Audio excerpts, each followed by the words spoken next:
Assalomu alaykum. Men 13 yil stajga ega bo'lgan gastroenterolog shifokori Ganihoджаева Muqaddam Kamilovna. Bugun oshqozon va 12 barmoq ichi yarasi haqida gaplashib, sizlar bilan bu muammoni razbor qilamiz. Endi oshqozon yarasi nasl suradimi degan savolingizga to'g'ridan-to'g'ri javob yo'q. Nimaga bu savol bemorlar orasida kelib chiqqan? Nimaga bu tushuncha xalq orasida shunaqa juda o'rnashib olgan? Chunki avval oshqozon va 12 barmoq ichi surunkali yarasini asl sababi bilinmagan, biz bilmaganmiz va sabablarini nasl surishi deb o'ylaganmiz. Chunki bir oilada bir nechta odamda gastrit yoki bo'lmasam oshqozon yarasi kuzatilgan. Endi yana bitta sabablaridan oldin kislota oshib ketsa emish, kislota oshib ketsa yara paydo bo'ladi degan tushuncha bo'lgan. Bu ham 100% noto'g'ri tushuncha. Endi asab tizimiga kelsak, asabiylashsa odamda oshqozonda surunkali yara paydo bo'ladi va u yara ochilib ketadi degan tushuncha bo'lgan.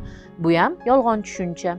Endi bugun sizlar bilan shu hamma miflarni sindirgan ahvolda sizlarga asl holatda oshqozon va 12 yara kasalligini asl sababi, uni kelib chiqish sababi va uni davosi haqida men sizlarga aytib o'taman. Oldin oshqozonda yara bo'lsa 100% xirurg qo'liga tushadi va oshqozonni 3dan 2 qismi kesib tashaladi degan tushuncha bo'lgan va bu haqiqatan shunaqa bo'lgan. Lekin hozir bu borada xirurglarga bizdan gastroenterologga unaqa muammo yetib bormayapti. Faqatgina bemor vaqtida murojaat qilsa va vaqtida bu muammoni davolasa. Endi aslida oshqozon bilan 12 barmoq ichini surunkali yarasini keltirib chiqargan asosiy sababni men sizlarga aytib o'taman. Bu bakteriya. Bu получается, что oshqozon yarasi именно yuqumli kasallik. Helicobacter pylori degan bakteriya haqida menimcha eshitgan bo'lsanglar kerak. Bu Helicobacter pylori haqida xalqqa bilim saviyasi juda ham oshib bormoqda. Chunki Helicobacter pylori oshqozon va 12 barmoq ichi yarasini, surunkali yarasini chaqiradigan yagona sabab bo'lib kelyapti. Endi bitta oilada nima uchun ko'pchilikda bo'lmasam gastrit yoki bo'lmasam bitta oilada 3 ta 4 ta odamda yazva bor, bu demak nasl suradi degan tushuncha xatoligini men sizlarga hozir dokazat qilib beraman. Qaranglar. Bizda oilalarda, o'zbek oilalarida oshatish degan moda bor. Demak, bitta qoshiqdan bitta lagandagi oshni tegida qolib ketmasin, davay yeysizlar deb bitta qoshiqda hammaga butun oilaga yedirib oshatib chiqishadi. Lekin bu oilada 5 kishi bo'lsa, qaysi birida shu Helicobacter pylori bakteriyasi bor, o'sha bilan kasallanganini bilmasligi mumkin. Chunki u yuqtirgan-u, lekin kasallik hali kelib chiqmagan bo'lishi mumkin. Demak, u odam o'sha qoshiqdan o'zi yeb turib, o'sha qoshiqdan boshqa oila a'zolari yuvmasdan foydalansa, bu Helicobacter pylori oila a'zolariga yuqadi. Bu bir. Ikkinchidan, bizda yosh onalar farzandli bo'lgandan keyin farzandni hali og'zida to'liq hamma tishlari o'sib chiqmaganida ovqat berayotganida o'sha ovqat luqmasini maydalab o'zini og'zida chaynab o'sha bolaga farzandiga chaqaloqqa berish ham udum nimasiga sifatiga kirgan. Lekin bu ham juda ham katta xato bo'ladi. Chunki og'iz bo'shlig'ida onada Helicobacter pylori bakteriyasi bo'lsa, bu chaqaloq bolaga shu chaqaloq kichkina bo'lganida уже Helicobacter pylorini ona og'zidan yuqtirib o'tadi. Va bu bola 6 yoshi, 7 yoshida oshqozon yoki 12 barmoq ichi yara kasalligiga chalinadi. Yosh onalarimiz orasida yana bir tarqalgan udum bor. Bu mana yosh bolasi chaqalog'i so'ska yemadi. Bu so'ska yerga tushib ketgandan keyin yosh onalar agar yuvishga toza suv topish olmasa, o'zini og'zi bilan tozalab bolaga yana berishadi. Lekin ona og'iz bo'shlig'ida Helicobacter pylori borligini bilmasligi mumkin va yana o'sha bolaga o'sha Helicobacter pylorini yuqtirib berishi mumkin.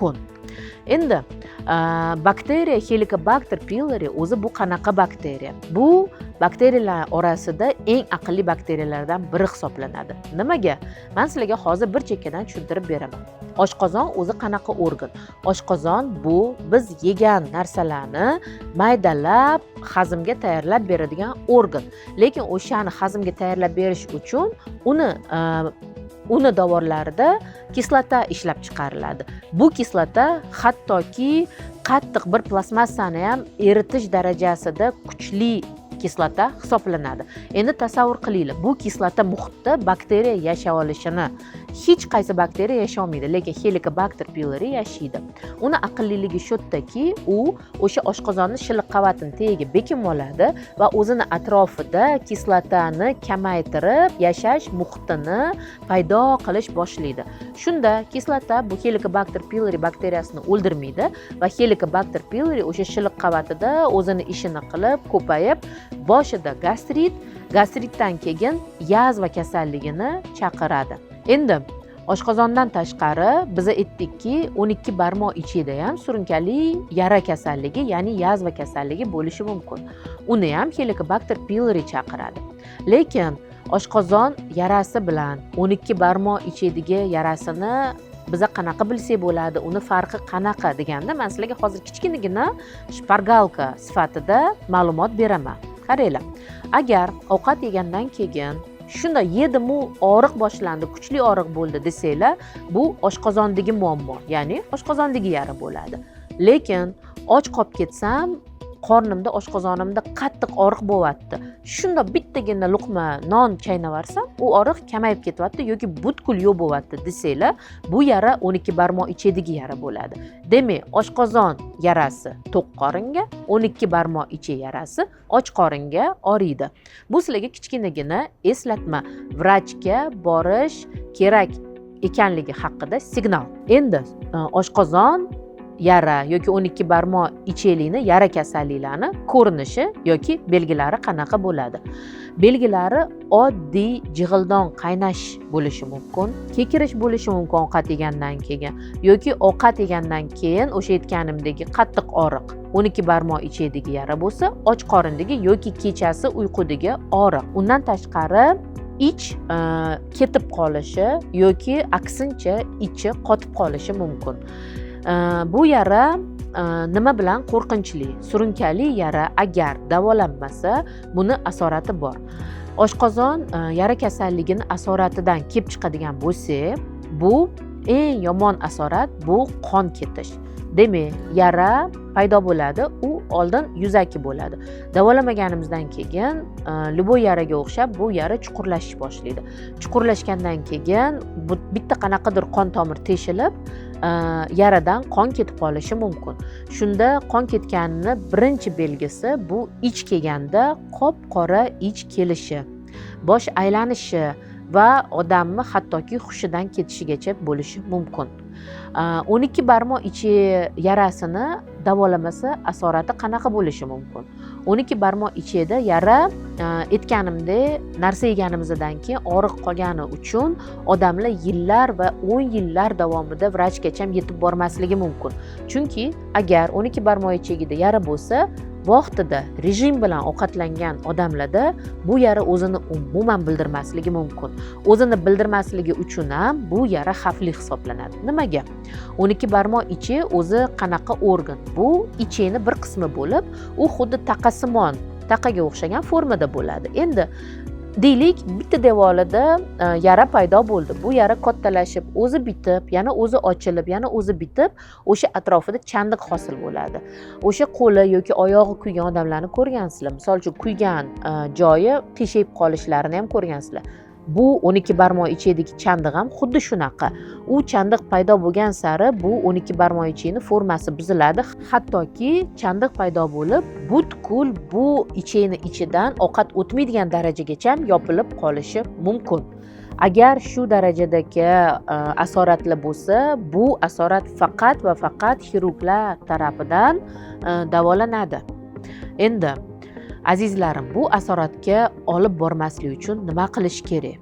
Demak, jig'ildon qaynash, kekirish, ixchoq tutishi, yoki oshqozondagi noma'lum og'riqli bezovta qilsa, birinchi qiladigan ishinglar bu o'zinglarga yaqin bo'lgan mutaxassisga uchrash. Mutaxassis sizlarga ayrim bir tekshiruvlarni buyuradi. Eng asosiy tekshiruv bu EGDFS, ya'ni zond yutish yoki boshqachasiga xalq tilida shlang yutish tekshiruvini buyuradi. Albatta, hammanglar bu tekshiruvdan qochasizlar. Lekin qochish kerak emas. Bu tekshiruv to'g'ri неприятный tekshiruv, lekin dunyo bo'yicha zonddan boshqa oshqozon va 12 barmoq ichi shilliq qavatini ichini ko'radigan boshqa tekshiruv usuli yo'q. Eng kuchli MRT bo'lsin, eng kuchli MSKT bo'lsin, oshqozon ichini hech narsa sizlarga zonddagi aniq ma'lumot bermaydi. Endi zonddan qo'rqib, kasallikni o'tkazib yorib asoratlanguncha o'sha tekshiruvdan o'tishinglar kerak. Agar qo'rqadigan bo'lsanglar, hozir bu tekshiruvni yengillashtiradigan usuli chiqqan. Demak, qon tomirdan sizlarga dori qilinadi, ya'ni uxlatadigan narkoz oson aytganda 10 minutga, atigi 10 minutga sizlarni uyquga ketgan holatda shu zond tekshiruvini qilishadi. Sizlar qiynalmaysizlar, qo'rquv bo'lsa, bu qo'rquv hissiyotini his qilmaysizlar va tekshiruvdan o'tasizlar. Shu tekshiruvdan o'tganingizdan keyin agar oshqozon yoki 12 barmoq ichagida yara kasalligi tashxisi sizlarga qo'yilsa, buni davosi bor. Lekin davosini internet orqali yoki bo'lmasam qo'shnim kartoshka suvini ichib davolandi degan narsalarga ishonmasdan malakali mutaxassisga uchrashinglar shart. Nimaga? Chunki o'sha kartoshkani suvi deysizlarmi, o'sha yana qanaqadir kisel ichib yoki bo'lmasam aloy o'simligini yeb, men yaramni tuzatganman degan odamlarni gapiga quloq solsanglar, to'g'ri, og'rig'i ketadi, balkim jig'ildon qaynashinglar ketadi, lekin kasallikni chaqiruvchi asosiy muammodan sizlar hal bo'lmaysizlar. Boshida aytib o'tganimdek, yarani chaqiruvchi asosiy muammo bu bakteriya, ya'ni infeksiya. Demak, buni davolovchi preparatlar bor va buni davolash muddati oddiy infeksiyani davolashdan ko'proq. Har bir odamga individual ravishda tanlanadi.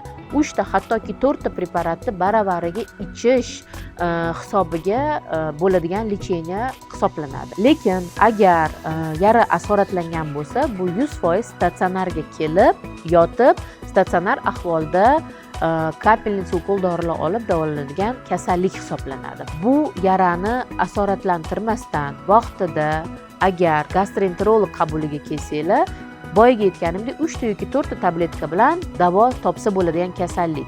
Lekin asoratlanib qo'ysanglar yoki xirurg stoliga tushasizlar, oshqozonni yoki 12 barmoq ichini bir qismidan mahrum bo'lasizlar, kesib tashlashga to'g'ri keladi.